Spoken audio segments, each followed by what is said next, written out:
অকাল বৃষ্টি আর ঝোড়ো হাওয়ার জেরে ঝাড়গ্রাম জেলার বিস্তীর্ণ এলাকায় ধান চাষে ব্যাপক ক্ষতির ছবি সামনে এসেছে।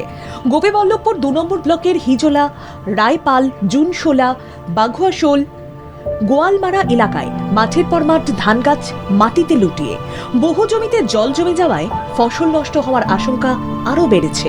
শুধু গোপীবল্লভপুর নয়, সাঁকরাইল, নয়াগ্রাম, ঝাড়গ্রাম এবং বিনপুর ব্লকেও ধান এবং সবজি চাষে বড়সড় ক্ষতির অভিযোগ উঠেছে। ধানগুলো আসা বৃষ্টি নষ্ট হয়ে গেছে, অনেক চিন্তায় আছে। কী করবেন জানেন তো, এই তো চাষির অবস্থা অনেক খারাপ। এখন কী হবে, এখন উপরে পাড়ার ব্যাপার। কারণ ও বৃষ্টি হলে তো আমরা কিছু করতে পারবো না। এক আঁটু বৃষ্টি আছে জমিতে, কাটলেও পারাচ্ছে না। স্থানীয় চাষিদের কথায় ঋণ নিয়ে চাষ করেছিলেন ভালো ফলনের আশায়, কিন্তু টানা বৃষ্টিতে হাজার হাজার বিঘা জমির ধান নষ্ট হয়ে যাওয়ায় এখন দোকানে দেনা শোধ নিয়ে দুশ্চিন্তায় পড়েছেন তারা। ইতিমধ্যেই প্রশাসনের পক্ষ থেকে পরিস্থিতির উপর নজর রাখা হচ্ছে বলে জানা গিয়েছে। গোপীবল্লভপুর ২ নম্বর ব্লক সহ জেলার বিভিন্ন এলাকায় ক্ষয়ক্ষতির প্রাথমিক রিপোর্ট সংগ্রহের কাজও শুরু হয়েছে। বরাবরই কৃষকদের পাশে থেকেছে রাজ্য সরকার।